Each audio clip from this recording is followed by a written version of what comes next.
대한민국 노른자 땅의 주요 빌딩 주인이 되어서요. 여러분들이 임대료를 받는 인컴 투자자가 되어보는 것은 어떠할까요? 21년도에는 20년도 대비해서 한 25% 분배금이 증가한 모습을 알 수가 있습니다. 가치 관련된 특별자산군으로 전부 다 리밸런싱이 된 상태입니다. 안녕하세요, 보투자 가족 여러분들. 저는 보고서익년 투자자 보투자입니다.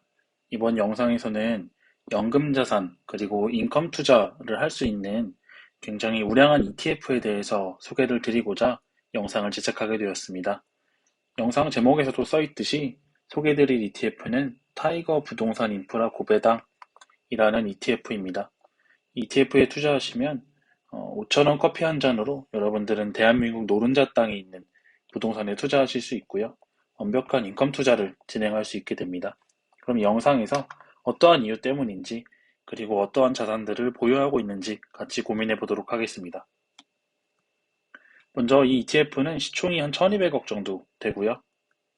주가 차트를 보시면 이때 코로나 때 쭉 빠졌던 거를 제외하면 지속적으로 우상향하고 있는 그림을 보여주고 있습니다. 이때 좀 단기간 랠리가 나왔어서 최근에는 기간 조정 거치고 있는 모습을 보여주고 있습니다. 하지만 앞전에 이렇게 올랐던 것을 생각을 하면 지금 받는 기간 조정은 딱히 이상해 보이지는 않습니다. ETF라고 하면 간단하게 말씀드리겠습니다. 자유롭게 사고 팔 수 있는 과일 바구니다. 이렇게 생각을 해주시면 될 것 같고요. 이제 뭐 이런 게 삼성전자, 얘가 하이닉스, 얘가 뭐 네이버, 얘가 삼성 SDI라고 하면 이런 과일 하나하나가 개별 종목이라고 했을 때 ETF라는 상품은 이런 여러 가지 종목들을 한 바구니에 담아 놓은 과일 바구니다. 그렇게 생각을 해주시면 되겠습니다. 여러분은 어느 누군가가 너에게 지금 당장 현금화할 수 있는 황금화를 준다. 혹은 황금화를 지속적으로 낳을 수 있는 거위를 주겠다. 이 둘 중에 선택을 해라. 라고 했을 때 여러분들은 어떤 걸 선택을 하실까요? 대부분의 투자자들은 아마도 황금알을 낳는 거위를 생각을 할 거예요. 왜냐면 이 황금알을 낳는 거위 같은 경우에 거위를 이제 보살피고 정성으로 대하게 되면 이 황금알을 낳는 거위, 황금알을 계속적으로 낳아줄 테니까요. 여러분들이 투자하고 있는 자산에도 이처럼 황금알을 낳는 거위가 있습니다. 이제 그 부분이 인컴 투자인데요. 보시면 매매와 무관하게, 즉 주가가 올라서 시세 차익을 노리고 파는 것과 무관하게 어떠한 자산을 보유하고 있는 기간 동안 발생한 권리로부터 얻을 수 있는 금전적 이익을 인컴이라고 하고요. 이거를 노리고서 하는 투자를 인컴 투자라고 하는 거죠. 인컴 투자의 장점은 예측이 가능하고요. 변동성이 좀 낮고 손실 개념이 없다는 점이에요. 그래서 인컴형 자산 같은 경우에는 이자나 배당, 임대료 같은 안정적인 소득을 노리고 투자를 하는 거고요. 현금 흐름을 제공하는 금융투자 자산입니다. 즉 일정 기간 동안 보유하고 있는 이 권리로부터 현금 흐름을 수취할 능력 그리고 그러한 권리가 생기는 겁니다. 인컴에 투자하게 되면 상대적으로 예측이 가능하고 변동성이 낮으면서 손실 개념이라는 게 없습니다. 왜냐? 어쨌든 배당이나 이자 같은 게 손실이라는 게 없기 때문이죠. 그리고 이제 꾸준한 현금 흐름을 얻을 수 있기 때문에 단기보다는 좀 긴 호흡으로 투자를 하는 사람들에게 적합하고요. 노후 자금을 준비하는 연금 투자자들에게 좀 적합한 상품이다. 그렇게 이야기를 해주고 있습니다. 그래서 이 ETF 같은 경우에는 이게 2021년 말이거든요. 1년 말에는 특별자산군과 고배당주 해서 8대 2 정도의 비율로 포트폴리오를 구성을 했었는데 지금 2022년 현재 기준으로 고배당주 대부분 다 편출됐고요. 리츠 관련된 특별자산군으로 전부 다 리밸런싱이 된 상태입니다. 이제 부동산 인프라 고배당 이제 ETF 같은 경우에 미래에셋에서 홍보를 할 때도 이렇게 하고 있네요. 국내 최초로 부동산에 투자하는 인컴형 ETF다. ETF는 아까 제가 말씀드렸죠. 과일 바구니다. 그리고 적은 시대의 높은 배당과 예측이 가능한 인컴, 그리고 부동산 가격 가치에 따른 매매 차익까지 생각을 할 수 있는 ETF다. 그렇게 생각을 해주시면 됩니다. 그리고 2022년 1월 6일 현재 기준으로 포트폴리오를 제가 좀 다운을 받아봤는데요. 이 ETF의 1순위로, 즉 비중이 가장 높은 게 맥쿼리 인프라라는 종목이에요. 보시면 맥쿼리 인프라가 16% 정도 되고요. 롯데리츠가 15%, 캔달 스퀘어 리츠가 15%, SK 리츠, JR 글로벌 리츠 여기까지 하면은 대충 한 이게 30%, 45%, 뭐 55%, 65% 대부분 자산이 여기다 되어 있다고 볼 수가 있죠. 그래서 이러한 자산들이 어떠한 건물과 보유 자산들을 가지고 있는지 보면 왜 제가 ETF를 소개드리고 저도 하루에 한 주씩 모으고 있는지 아마 충분히 납득을 하실 수 있을 거예요. 그래서 맥쿼리 인프라 같은 경우 보시면 14개의 교통 인프라 자산과 2개의 에너지 자산을 소유하고 있고요. 여기 광주 사시는 분들 아실 테고 인천국제공항에 가려면 우리나라에서 백길과 바닷길과 그 항공을 제외하면 딱 두 가지밖에 없어요. 인천국제공항 고속도로를 가는 방법하고 여기 보시면 인천대교로 가는 방법 딱 이 유일하거든요. 이 유일하게 갈 수 있는 거를 맥쿼리 인프라가 가지고 있고요. 여기 우면산 터널을 보시면 경기 남부에서 서초나 교대, 강남 쪽으로 진입할 때 이 터널을 지나지 않으면 도심을 거쳐서 굉장히 뺑뺑 돌아가야 돼요. 여기가 서초라고 하면 여기 경기 남부가 되겠죠. 여기가 다 산이에요, 산. 근데 이 한가운데 우면산 도로가 뚫려 있어요. 그래서 이 우면산 도로를 안 타면 다 이렇게 돌아가야 되거든요. 그래서 경기 남부에서 강남권으로 진입하는 대부분의 광역버스, 빨간버스 다 여기 지나갑니다. 그거를 맥쿼리 인프라가 가지고 있습니다.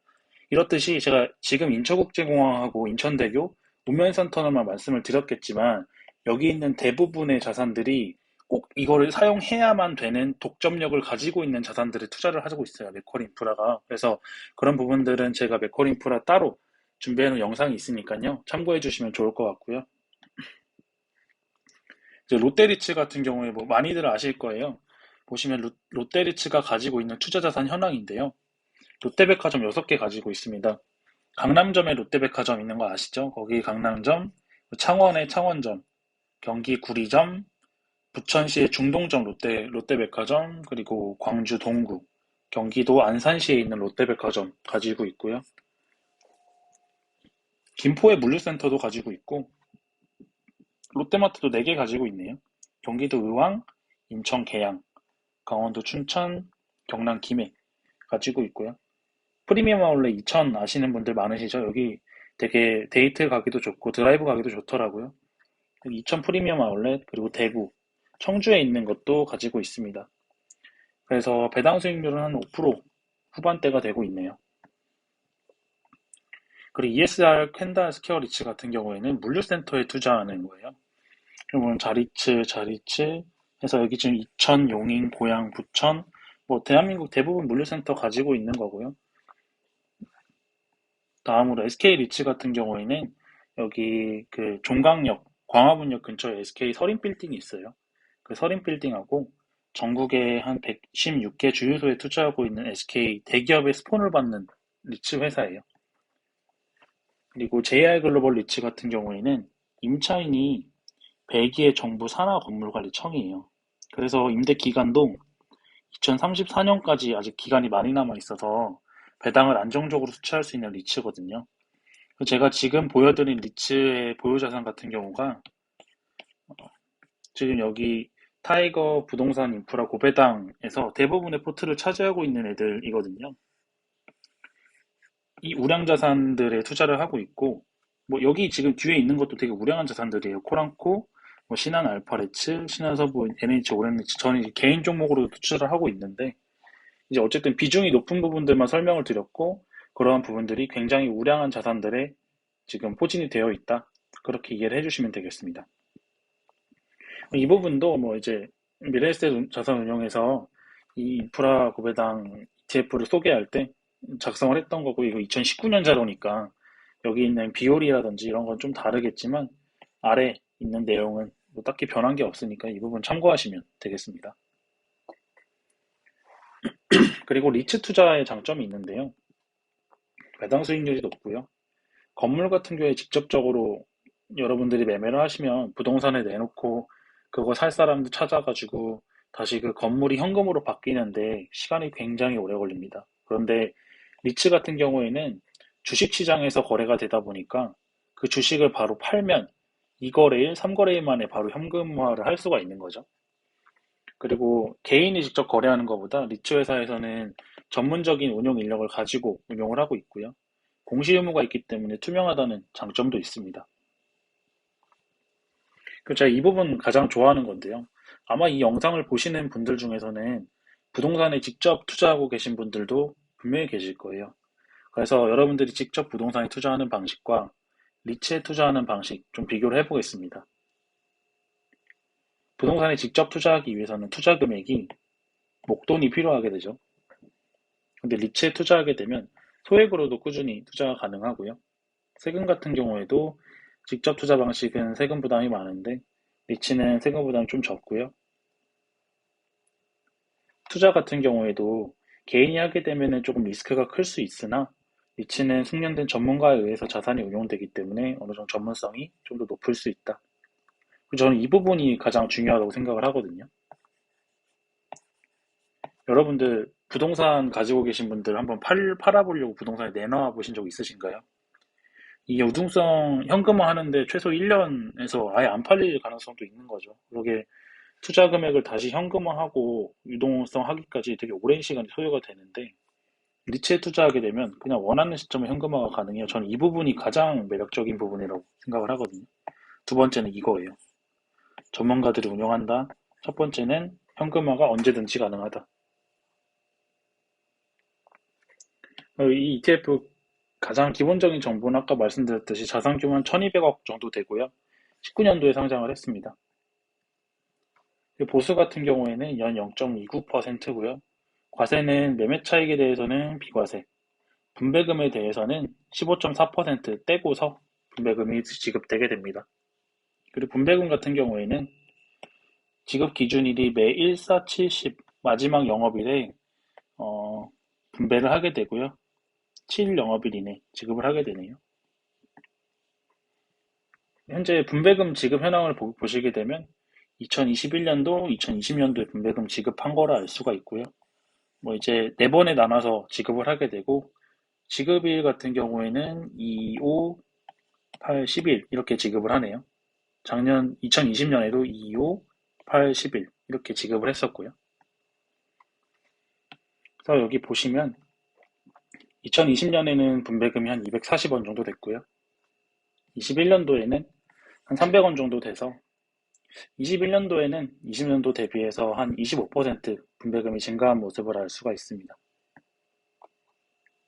그래서 이거는 이제 주가 같은 경우에는 둘 다 20년도 중순 주가, 21년도 중순 주가 가지고 계산해 봤어요. 그런데 20년도 분배금 수익률 같은 경우에는 5%, 21년에도 한 5% 정도 나오고 있습니다. 그러니까 이제 주가도 어느 정도 우상향하고 있고 분배금도 우상향하고 있는 모습을 볼 수가 있네요. 그리고 이런 ETF에 투자하시면서 또 하나 좀 챙기시면 좋을 게 여기 보시면 2021년 11월 말 기준으로 써 있고요. 여기도 보시면 2021년 12월 말 기준으로 나와 있잖아요. 이게 미래에셋 자산운용증권에서 타이거 ETF라고 네이버에 검색하시면 이 ETF에 대한 레포트, 보고서가 한 달 주기로 업데이트가 돼요. 그래서 어떠한 이슈들이 있었는지 나오고요. 여기 이제 11월, 12월 가장 이제 좀 많이 바뀐 부분을 보여드리면 이거 보셔야 되거든요. 여기 포트폴리오 리밸런싱 된 부분 나와 있어요. 전에는 이제 뭐 메리츠 금융지주도 있었고요. 뭐 비중이 좀 달랐는데 빠졌죠. 그리고 대부분 리츠로 다 채워진 거를 볼 수가 있어요. 그리고 말씀 다 드렸지만 투자 포인트로 보시면 국내 최초 인프라 리츠 자산에 투자하는 ETF고 배당 수치 인컴 투자 가능하고 커피 한 잔 값으로 부동산 투자가 가능하다. 그렇게 미래에셋에서도 뭐 직접적으로 언급을 해주고 있습니다. 분배금 현황 같은 경우에도 제가 공유를 했던 부분 여기 그대로 적혀 있고요. 그래서 여러분들이 이 타이거 부동산 인프라 고배당 투자하시면 뭐 인체국제공항 고속도로 그리고 판교 크래프톤 타워 뭐 SK 서린빌딩이라든지 백일 정부의 뭐 부동산을 임대해 주는 것들 용산 더프라임 그렇게 대한민국 노른자 땅의 주요 빌딩 주인이 되어서요. 여러분들이 임대료를 받는 인컴 투자자가 되어보는 것은 어떠할까요? 저는 이제 20대를 지나서 30살이 되었습니다. 올해 22년도에. 그래서 하루에 5,000원 커피값 하나씩 아껴서 이 주식, 이 ETF를 꾸준히 매수를 하고 있고요. 결국에 한 20년, 30년 정도 뒤에는 이 ETF로부터 나오는 분배금을 가지고 생활을 하는 것을 목표로 꾸준히 모아가고 있습니다. 마지막으로 오늘의 명언 같이 좀 살펴보고 영상 마무리하도록 하겠습니다. 투자의 대가 워렌 버핏 선생님께서 했던 말씀이고요. 단순한 바보도 이끌어갈 수 있는 비즈니스의 주식을 사라. 굉장히 단순하죠? 여기 리츠 혹은 리츠 ETF가 있고요. 저희와 같은 개인 투자자들이 있죠. 저희가 여기에 투자를 하게 되면 이 리츠나 리츠 ETF 같은 경우에서 건물에 투자를 합니다. 건물이나 토지 이런 데 투자를 하고요. 여기서부터 월세가 나오겠죠. 월세나 인컴이 나오는데 그 인컴 수익을 투자자에게 분배하는 형식의 비즈니스 모델이에요. 그래서 이런 부분들은 굉장히 이해하기가 쉽고 단순한 바보도 이끌어갈 수 있는 비즈니스 주식이라고 저는 생각을 해서 이 명언 한번 가지고 와봤습니다. 제가 준비한 ETF 투자 영상은 여기까지이고요. 영상이 도움이 되셨다면 좋아요와 구독 한 번씩 부탁드리겠습니다. 그리고 아래 고정 댓글 보시면 고정 댓글에 이 영상을 만드는 데 사용했던 투자 아이디어, PDF 파일 다운받을 수 있는 링크를 달아두었으니까요. 활자로 보시고 싶은 분들은 여기 고정 댓글 참고하셔서 다운받으시면 되겠습니다. 저는 그럼 다음 영상에서 더욱 건강한 투자 아이디어들 가지고 보투자 가족 여러분 찾아뵙도록 하겠습니다. 그럼 영상 끝까지 시청해주셔서 고맙습니다.